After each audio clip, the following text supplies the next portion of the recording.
What if the reason you're not seeing the results you want has nothing to do with working harder, but everything to do with working smarter? I spoke to Estelle Rodrigues, and in it, I learned why Estelle stopped training to be skinny and started training to be stronger, and why that had a huge difference. Also, learned the simple nutrition habits she used to stay lean and strong. And we also dive deep into peptides, what they are, and how they actually work. If you're tired of fitness gimmicks and looking for actual ways to improve your fitness and your overall health, definitely give this a listen. Thank you once again.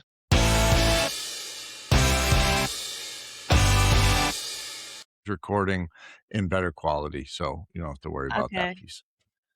All right, perfect. let's do it.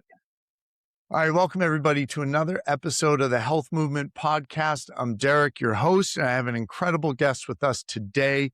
But before I introduce her, I just want to reiterate, as always, that we are not doctors. So before you go changing any programming, nutrition, anything like that, please consult with your physician. So without any further ado, I have Estelle Wiggett with us all the way from South Africa. And I want to thank you for coming back on. We had planned a time and I messed up the time zones, and she's been incredible with rescheduling and everything. So Estelle, thank you so much for joining me. Oh, it's a pleasure. Thank you for having me.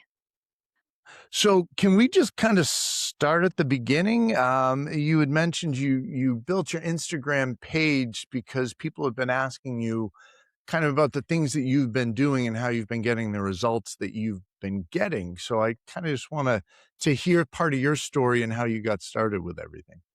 Yeah, so I recently I've been stopped almost daily in the shops whenever I'm in the shops, even when I'm filling my car with gas, the gas attendant would come to me, or strangers when I go to Cape Town, strangers would stop me and ask me, what do I do? What exercises do I do? Or just stop me and compliment me. And one thing that really hit me was in a supermarket, a woman came up to me and she asked me, do you have any exercise plans that you can give me? Because I'm looking for someone who really knows what they're doing that can help me. And I so wished that I had something to give her, and I didn't have anything. And even though the idea of starting an Instagram page was always there, I think that was the moment that I realized maybe I should just do it and put everything that I do, all the exercises, my eating habits, supplements, put everything out there, and not hide anything. I'm not the kind of person who will lie about what I'm doing. When I find something that works, I'm the first person to jump and go and tell everyone about it. So that's how it started. I love it. And I love how you used the term give. You wish you had something to give. And I think in this space, the goal is health, overall health, feeling good, and not just physically looking a certain way, but there's a direct correlation when you look a certain way, when you have muscle on your body, when you're at a healthy weight, you feel different. And it's you can do the 100%. things in life that sometimes people struggle with. So Yeah. how long have you been on the page now? So it's been almost 2 months, not even 2 months yet. So I'm quite Serious, new. that Yeah. wow. I thought you were on for a lot longer. I thought you were gonna say 2 years, and I was gonna say, "Oh, that was No. fast. Only 2 months." Yeah. So I'm still finding my footing. I'm still like finding, the whole look of the page. But so far it's going well. Because like you said, you share everything. You've got some of the posts are your workouts, and those are the workouts you're doing. It's Yeah. not like you're getting a photo shoot together to put a bunch of this is what you're doing, and Yeah. you've got mindset, you've got peptides, you've got nutrition, you've got like all these different avenues that you're hitting, which is Yeah. fantastic. I think it's so important to hit all the different avenues because, you can't have good um, exercise habits without having the nutrition. And, once you start working on yourself and you start improving, you also want to improve in the other areas. So to be able to What give of what really worked for me instead of going out there searching through the thousands of offerings. Yeah, no, and there are so many fitness people, and I got started with the podcast actually because I was trying to grow more of a presence for online training. And I look and there are you can, you throw a dart anywhere and you're gonna hit 1,000 different online trainers.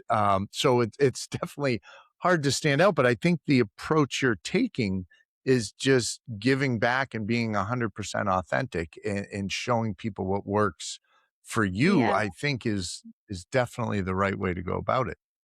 Yeah. So I definitely want my content.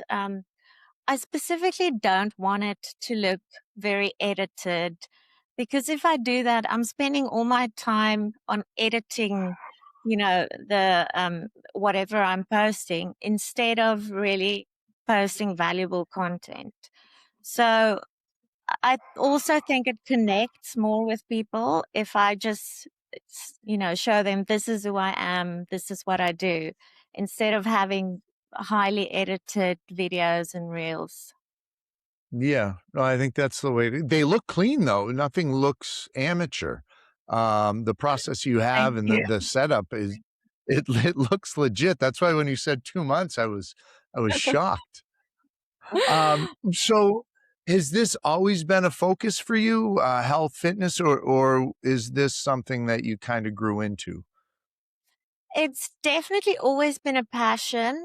I never considered studying health and fitness or anything, but it's always been a passion. And I've always wanted to understand everything. So if I went onto a diet, I would go and do research on why you would eat certain foods and, how it works in your body and which parts of your body requires what to perform the Mm. best.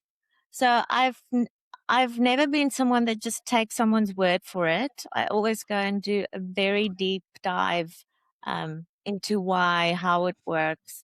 And I think that's where my passion kind of grows even more, especially when it comes to peptides, because there's so much to learn in that field.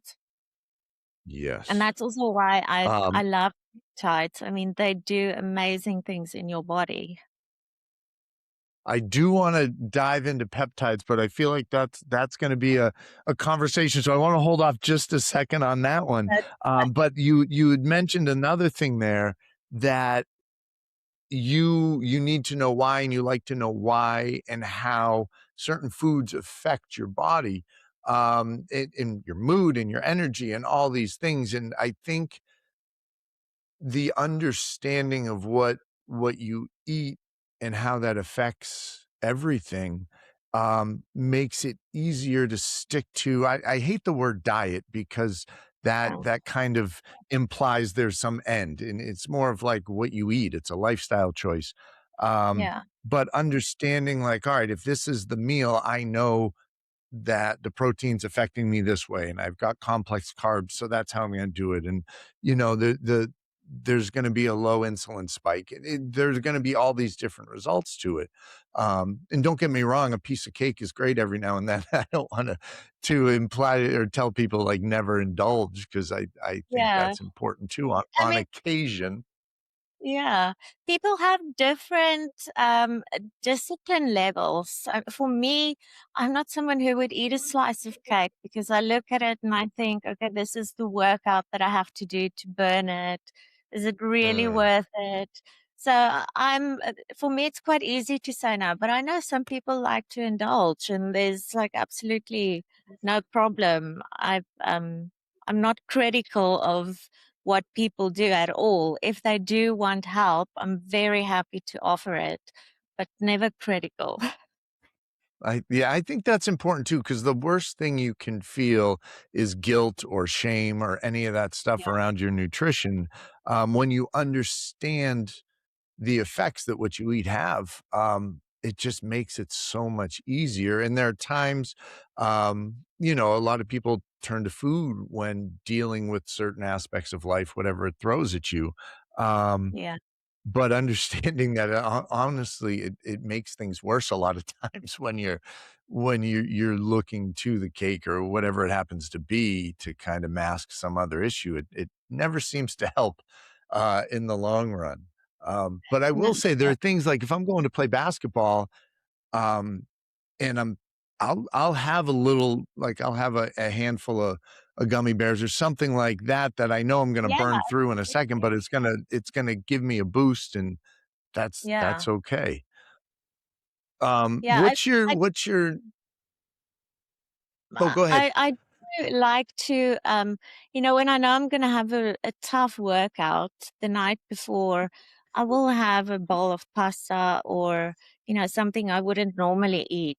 So when you know you're gonna need that energy, I mean, that's a different thing. Then you fuel your body and you get ready for the exercise. Yeah, and like you said at the beginning, understanding the why and the direct correlation between what you eat and the effect that it has on Yeah. the body. What's your daily like, what do you eat during a day normally? So normally my mornings, I eat very low carb, um, unless if I'm doing heavy weightlifting or if I'm going for a run. So a normal day would be eggs in the morning. Also like Love eggs. four eggs in total, one whole and three of them just the egg white.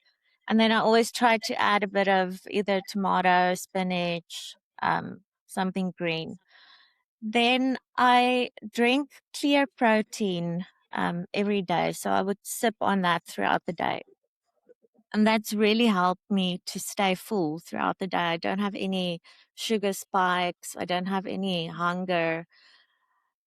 For lunch, it's usually either some sushi because I do work out in the afternoons, sushi or any lean protein, again, with either salad, vegetables. And at night, I try to eat very few carbs. So we'll have like a limited amount of veggies and again, a clean protein. And then for snacks, I don't restrict myself to snacks because I feel like our bodies, we have different levels of activity every single day. So you can't, you know, put yourself on a 1,300 or a 1,800 calorie diet every single day.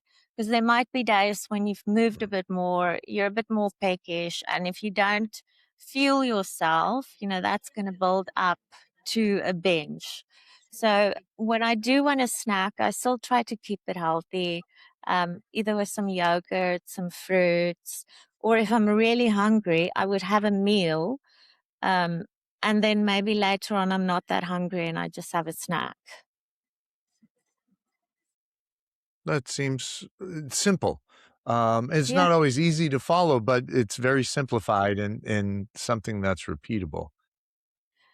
I Yeah. like it. And then you had a quote up, on one of your most recent posts that said, you stopped training for skinny and started training for strong. Yeah. Can you kind of elaborate on that a little bit? So I feel like my entire life, my goal with exercise has always been to lose weight, to lose fat. It's never been to build muscle. Since I can remember, post all my babies, it's always lose the fat, lose the fat. And about a year ago, I was introduced to Hyrox and I was Mm. looking for something, some kind of purpose in my training because I felt it was very stagnant. I was mostly just running, not seeing any improvements in my body. So I decided that I wanted a challenge and I was going to start training for Hyrox, not fully knowing what I was signing up for. So for the first time, I really started fueling my body before exercise, where normally, you would go on a run fasted because you think it's going to burn more fat. So for the first time, I ate before every workout. I ate right after the workouts. I didn't weigh myself at all. Um, as I kept going, like, I actually gained a bit of weight. My clothes were, fitting tighter, and I ignored that, and I just kept going, knowing that if I push through, the results will come. And surely about 3 months in, it started reversing. I started losing some of the fat, the muscle started showing, and kind of from there on, it's just improving and improving. That's that's awesome, and I agree with that completely. And I think people worry, especially women that I've spoken to, they're worried about getting bulky if they start heavy resistance training or any sort of resistance training at all. Um, and that doesn't really happen unless you fuel your body a very specific way for a long period of time. Yeah, and a lot of women shy away from weights because they're afraid of getting bulky, and there are some of them that do get quite bulky, but I honestly think that that is their goal, to get bulky. So, um, training this way has, for the first time in my life, taken care of like the fatty areas that has always bothered me. And when you read a post that says get abs by doing these 6 ab exercises, I mean, it never works that way. You can't target one specific area. You have to target the whole body. You have to strengthen Yeah. the whole body before you see any real benefits. And my body's completely changed from what it was. But what I was going to say, women are very scared of gaining muscle, and I think the same applies to me. I don't want to become very big. So there are certain things you can do to avoid getting big. For instance, one of the things I do is I never repeat the same workout. Um, and that is mostly because I don't want to grow muscle groups too big. So if you stick, you'll see bodybuilders, they stick to the same workouts every week, go heavier, go heavier. I rotate them. Every single workout I do is different. And that also helps me build strength, but not go bulky. So there are ways to get around it and to keep yourself small and still strong. Are your workouts, what's the style? Are you doing circuit training or is it more like full body movements? What do you do usually? So I work out at home. I have a nice little piece of Astro and I have some weights. And what I would do is every day I would choose a muscle group that I target, and I would sit and I would write down 6 exercises and about 4 core exercises, and I would go and do them. I It's been mostly just plain um, workouts, but also I've started adding a bit of plyometrics because I find that Mm. I'm really stiff, and the plyometrics has helped quite a bit. But I love doing dynamic movements. Um, these are especially helpful for the Hyrox. I mean, if we're talking about dynamic movements, things like sled push, sled pull, those are two of my absolute favorite workouts because they target the whole body. Yep. Burpees, anything like that. I love dynamic workouts because it pushes you. It feels like with a stationary workout, you're just sitting there doing the workout. Whereas with, um, something that includes movement, that really pushes you out of your comfort zone. And that's where you see progress. Yeah, I agree, and I love the dynamic movements, the functional movements. I think a lot of injuries that happen to people as they get older are Yeah, where there's a quick change of direction that their body's not used to going, and if you're absolutely. only working in one plane, you're gonna get hurt as soon as you have to twist quickly or something like that, so I love that you're incorporating that. Yeah. We, a buddy of mine and I were at the gym, what's today? Monday? It must have been Saturday, and we started doing one of us was doing farmer's carries, around the gym while the other one was doing it was like a squat with a thrust on it. And you had to keep doing it till the person came back. And we did 5 rounds of that. And then we did lunges with the kettlebell around the head into side lunges. And I am so sore today. A few my legs are on absolute fire today, but I wanna do, like, the same sort of thing. I think it's important to get that movement in there, and, of course, my friend's a giant dude. He's about 6'2", but he's maybe 250, 260 pounds and mostly just muscle, and he grabs the heaviest kettlebells he can find and starts rocking with, like, dude, I can't. Yeah, but after round 2, we dropped the weight for sure 'cause our egos were getting in the way a little bit, but it was definitely a good workout. Yeah. But I agree, Kettle that stuff that farmers carries are also one of the workouts I've never done in my life and recently started doing. And it's so good for you, like for almost every muscle in your body. It's amazing. yeah, it really is, it is. Can you talk more about Hyrox? Did you do one of the events already, or are you training for it currently? Before we get into Hyrox, if you're enjoying the show so far, please do me a huge favor and consider subscribing. If you have any questions you wanna ask Estelle and me, please comment those, and a like is always a great way to show support to the show. Thank you again, and right back to it. I have done, so my first Hyrox was in Cape Town. And I had a partner that was going to compete with me. And about a week before the event, she got just violently ill and she couldn't go. Oh, So I tried desperately to find someone else because I was really committed to I'm going to do this. And I did find someone. And this girl was actually at a pro level. And she said, "It's fine. I'll do the doubles with you." So we did it, and she pushed me so hard. We had so much fun, and we ended up getting a really good time. And from there on, I was just hooked. So after that, I did a solo, which was less fun, like really hard. And then with the next one, I attempted a double and a solo in one weekend, and it actually went really that's well. That's fantastic. That's awesome. The guy I was working out with, we opened up a nutrition shop with protein shakes and that sort of thing. And one of the things we want to do is a high rocks for with the shop, like people who come into the shop and stuff. But it's not till October in Boston, so it's one of those things that we've got to start training for because it's a very different Oh, sort of you should workout. Can you kind of explain what definitely. it is a little bit? So you start with 1 kilometer of running, but when I say running, these people they don't jog. Like it's not a jog; it's like a full out run.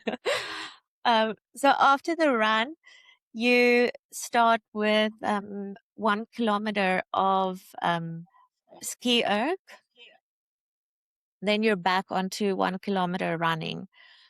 Then the second one is the sled push that you do with a certain weight depending on the category you're in.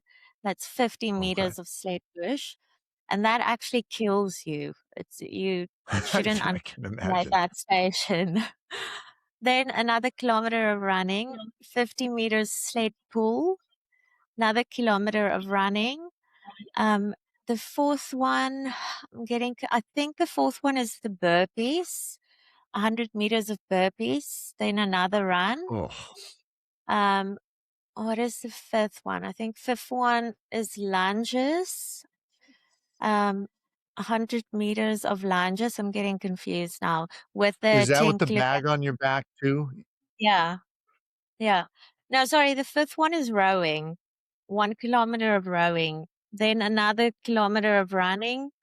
Then it's the lunges, another kilometer of running, 200 meters farmer's carry, another kilometer of running, and then 100 wall balls. And I mean, when you Wow. cross that finish line, you feel like you're on top of the world because you really feel like you've achieved something. Oh, absolutely. Yeah, that's a heck of a workout, and I imagine, like, you wanna do well time-wise, but just finishing that is an accomplishment. That's awesome. So absolutely. Yeah. when's the next one? So I was supposed to have another one at the end of this month, but I had a bit of an injury and I'm gonna have Oh, to miss no. it.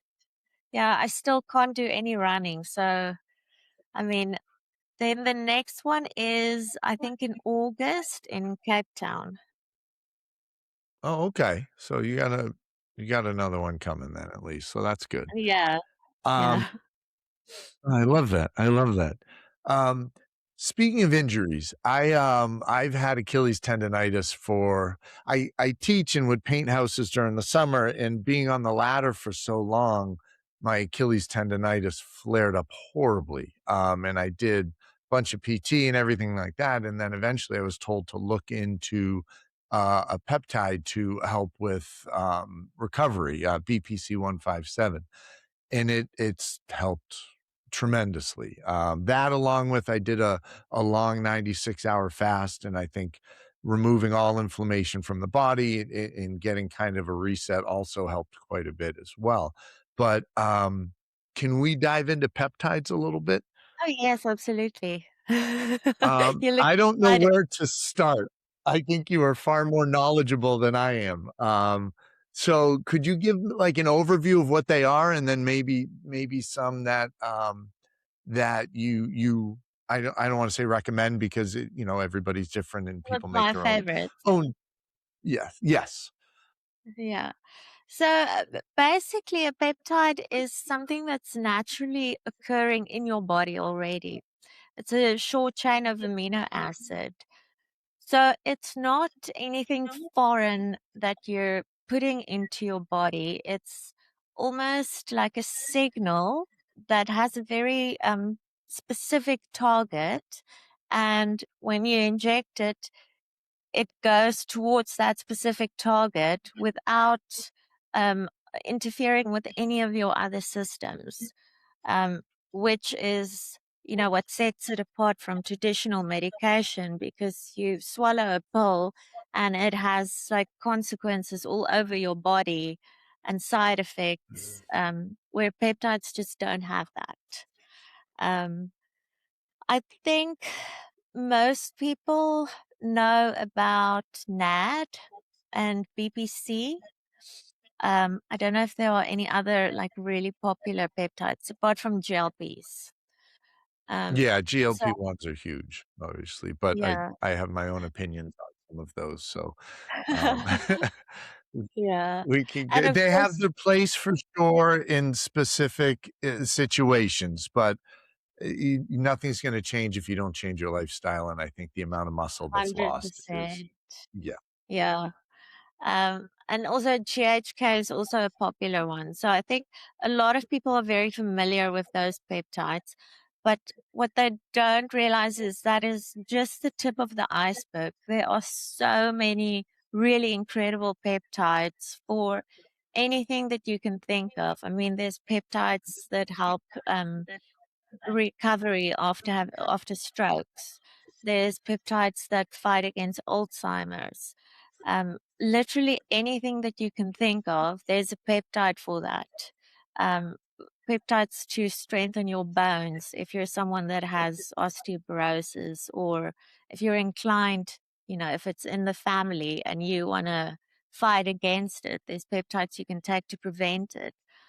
Um, so for any illnesses, I think one of the things I have against peptides or the peptide movement is that everyone seems to just be jumping onto NAD, BBC, and GHK without actually understanding what peptides are available and without doing any kind of research on them. Mm. I mean, I get not everyone's like me to go and research everything before they take it, but there's still a lot of education that needs to happen in the general public about peptides and specific peptides and which ones would be best for them specifically to use. I You think that's mentioned, important. yeah, you mentioned Oh, sorry, go ahead. you mentioned the GLP. So I have a very similar viewpoint about the GLPs, and I think it's such a missed opportunity for people to restructure the way they eat and train during that time that they're on GLPs. Because you get, the food takes longer to digest in your stomach, which is such an excellent opportunity for you to eat healthy foods, get healthy bacteria growing in your gut. That's how you fix your gut. Everyone claims GLP fixes your gut, but you can't fix it if you keep eating highly processed foods, junk food, because the good bacteria are not going to come out of nowhere. You need to feed it. Um, so those types of things, if people don't address those, I always say GLP is not the solution; it's just a tool. Yes, I think that's a great way to look at it too. When people look at it as the solution, I think that's when they get into trouble, Yeah, which can have some bad negative effects, and especially with the amount of muscle loss. It's not directly targeting fat when you're losing the weight. It's gonna yeah, take it from everywhere, especially if you're not feeding your body with the right food and you're not exercising, you're not doing resistance training. So it and can be eating a protein. very. Sorry, go ahead. No, I said and eating protein. Yes. Yeah, that's, and a lot of people I have people, I teach and some of the teachers will ask me, like, I'm having trouble getting enough protein in, and, they're like, "I had an egg for breakfast." And 1 egg? They're like, "Yeah." I'm like, "Okay, I see where we're starting, we need to build up from there." I mean, it's great that the understanding, "Alright, I need to add more in," but understanding exactly what's gonna get you where you need to go is sometimes very, very Yeah. tough, A lot of people but don't really understand how much protein they actually need. And I think that's why I also started drinking the clear protein. You'll see, I always, literally always have it with me in this bottle because even I struggle to eat that much protein. You can only have so much chicken or eggs. So I don't know if you have biltong in the US. I think you guys call it what is it? beef jerky. Oh, Biltong. beef jerky, yes, we do have that. Yeah. The way things are produced over here, um, it's a little different, than in Europe and Africa and other Yeah. countries and continents. The amount of sodium in our beef jerky, I don't know if it's the same as yours, is through the roof. So, it is a good source of protein when you need it, but there are cleaner ones. I don't know. Is that one of your go-tos? It's one of my go-tos. I mean, I have 4 kids, and sometimes I'm just always on the run with them. So that's Mm, also a snack that I always have on hand. Whenever I get hungry, yeah. that'll be what I reach for instead of a, protein bar or something like that. Yeah, the protein bars can be deceiving. There are some good ones, but Very. others will have 30 to 40 grams of sugar in one of the Yeah. bars. And Yeah. I think once I understood the gram to calorie conversion for proteins, fats, and carbs, and you see a bar with 25 grams of protein that's over 400 calories, you have 4 calories per gram of protein, so that's 100. Where's the other 300 calories coming from? And it's not always the stuff that you want, so you just have to be careful with those for sure. Yeah. I mean, people really have to. I think that's why I do so much research on everything. I have this mindset, which is probably not great, but I don't trust everything that I'm told. And especially, when it comes to commercial products, because I know They have an angle that they need to sell it. I know they need to make a profit. I know they need to make it look at as Mhm. attractive as possible. So I would take the product, not, I wouldn't take them at their word. I would go and do my own research.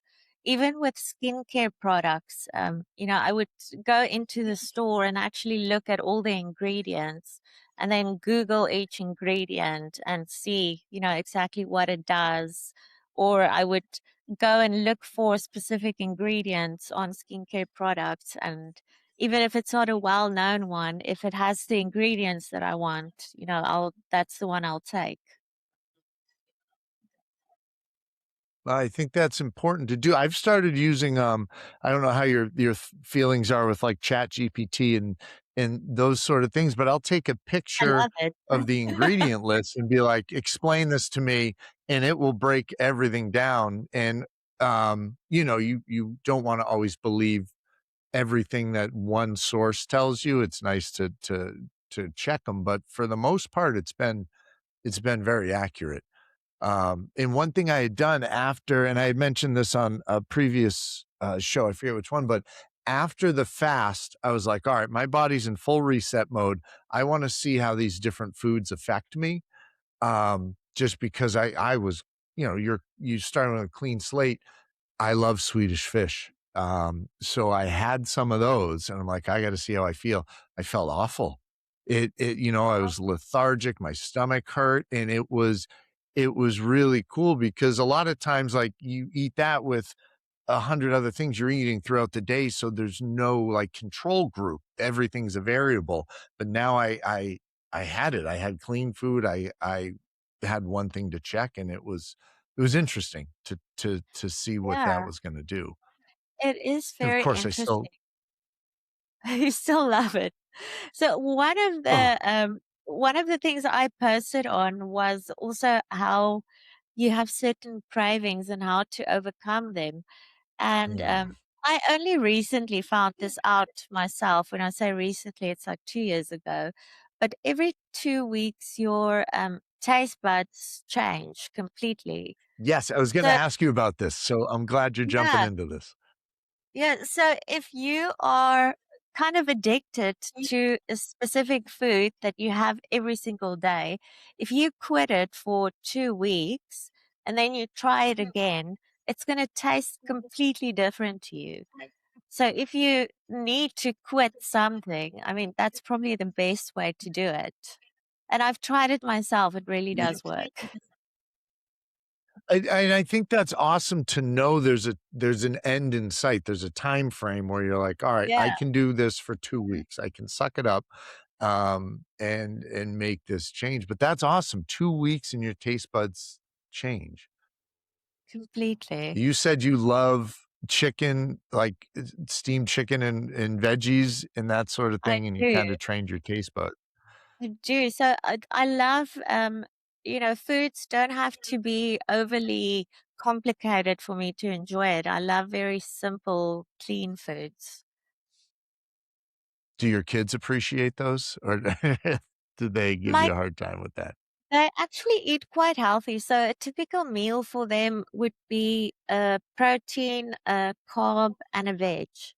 So they also really like clean food. They, yeah, they don't have the palate for very complicated meals. So they eat pretty clean. My husband is Portuguese. He's from Portugal, and they really appreciate, the nutritional value of food, and they see food as medicine.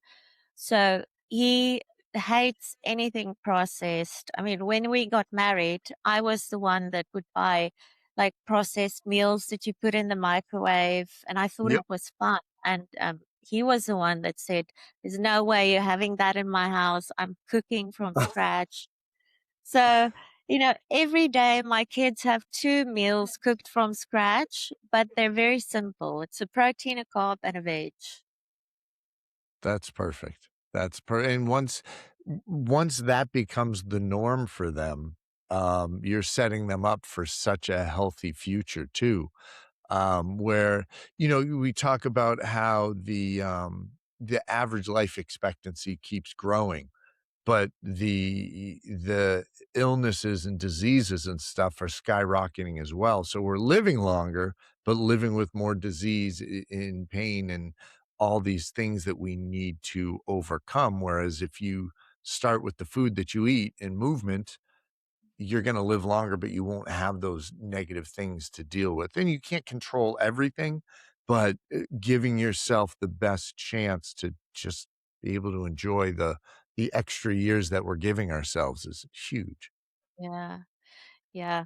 Um, Definitely. And I have to, mentioning like growing old, being healthy.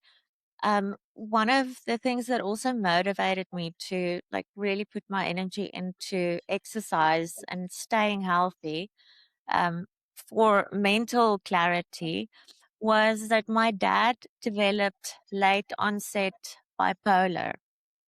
Mm. So my dad has never had any mental illnesses, and at the age of 62, suddenly he started having psychosis episodes. And I mean, this is like real mental illness. It's not depression. It's, seeing things and not being coherent Wow. at all. And ever since then, the episodes have increased in frequency. But once you see someone going through something like that and how devastating it is, and also how the medical profession just don't have any answers for people with mental illnesses. They don't know how to treat it because they don't fully understand how the brain works. Once you've seen that, you really realize how important it is to look after your mental health and to look after your overall health, before it becomes a problem. Yeah, no, I think that's huge, and it's unfortunate that that's sometimes a springboard for people to truly understand health is seeing somebody, and I'm not saying that's the case with you, but I a lot of people I've spoken to, it stemmed from, they're switching to a healthier lifestyle stemmed from seeing somebody they love or it happening to themselves where they had a scare, but something health-wise went the wrong way, and they're like, "All right, I gotta figure out how to prevent this or fix this." Um, Yeah. that's why I love when you said the word "give" at the very beginning, and you're just giving so much with I mean, it's free, like, everybody can follow your page, they can see the things that you're doing, and they can emulate it. You make it simple, you make it followable, if I can get the word Thank out you. well. Um, but you just provide a great platform where people can go and like you said, no judgment, none of that. You're just showing people what you do and they can come along for the ride. Yeah, No. exactly. And I specifically, like, I don't want to become someone who's like, comment this and I'll send you Mm. this. There's so many of that out there and it's just not authentic. So, what I share is things that really worked or things that didn't work or my opinion, use it, don't use it. So, yeah, I am a giver of nature. It really makes me happy to give to people and to serve. So I do find a lot of joy in it as well. I think that's the best reason to do something too, when there's the passion behind it, it's authentic, obviously this is a lifestyle you follow. It began because people saw you and were like, "Oh, she knows what she's doing. Like, can you give Yeah. me a little help, please?" But you are your best billboard. Like, if not many people would go to me as a hairdresser necessarily because I I don't really I have that doubt piece of it. it. Although I have seen some bald hairdressers out there. We can't all control it, but you know what I mean. Um, Yeah. I I appreciate you taking the time. I don't want to steal too much more, but do you have advice for people who are getting started with this? What would be the easiest, I don't know, two or three things that people can change right off the bat that they would see a huge difference in? I think the biggest one would be to tell people to stop doing excessive amounts of cardio and to start doing weights. Um, because that's really where the change is going to start happening. It's not going to happen with cardio. And I the love that. second, yeah, the second thing is, you know, do experiment with peptides, but make sure that you're taking the right ones. Don't just jump into, peptides because everyone else is taking it. And before starting it, make sure that your body is healthy enough to use the peptides because peptides often have far less to do with the molecule and more with the environment that it's being placed in. Um, so if your body isn't healthy enough to interpret the signal, the peptide completely misfires. So make sure from your end that you're eating healthy, you're optimizing your own health before you add on peptides. They definitely work. They do amazing stuff, but they only work in a healthy body. And Well, third, Estelle, thank you. Oh, so yeah. oh, we get another one. Nice. Third, I'm not really sure. Think high protein intake um, has been a life changer for me as well. Just keeping my sugar balanced throughout the day, keeping any cravings away. It's really been amazing. I think that's huge, especially in America. I don't know what it is in South Africa, but it's somehow turned into, breakfasts are mostly simple carbohydrates where it's cereals Everything. or bagels or that sort of thing, and I'm doing research for I'm gonna do like a 6 or a 7-part series looking at even though we're living longer with better technology and medicine, why are we so much less healthy? And one of the things that I found in terms of the nutritional side of things, was the invention of breakfast and its importance in the slogan like breakfast is the most important meal of the day was created by Kellogg's to try and push their cereals, and it's just this, misunderstood nature of eating, but if you start your day with a lot of protein, you're not hungry for that other stuff throughout the day, which makes a Yeah. huge difference, so I think that's a big one. I almost want to add on as a fourth thing is for people to be curious about products they use and, whatever they put into their body. Because they need to remember that behind every product that's easily accessible is a marketing team. It's a company that's built around profits. So, like we mentioned, protein bars. No, it's not necessarily good for you. It's easily accessible, but it's a company that produced it. They're driven by sales. They're not necessarily driven by what is best for you. And a whole other conversation is the same with big pharma. Think before you just jump onto any medication too quickly. But that's a whole other thing. Um, yeah, basically just That is do a long do conversation. your own. Very long, and I think we might upset some people. But um, yeah, Hey, definitely do it's okay, your you gotta hear own. the truth sometimes. Yeah. Do your own research because at the end of the day, it's your body that you're putting these things into. I think that is excellent advice. Well, Estelle, thank you so much for taking the time and hopping on. How can people get in touch with you? What's the best way? The best way would be to go to my Instagram page, Stella Glow Protocol, and All there right, they I can. will put that in the show notes for sure. Okay.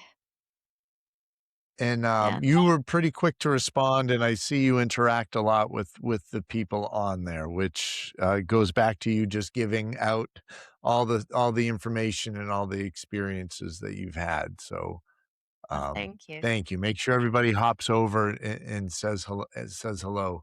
to Estelle, and we really, really appreciate you taking the time to hop on. Oh, thank you. It was lovely being here. It's my first podcast ever, so it was very Oh, nice. it won't be your last, I can promise you that one. I'm glad we got you first, though. Well, have a Okay. great rest of your day, everyone. Thank you so much for taking the time to listen, and we will definitely catch you guys in the next one.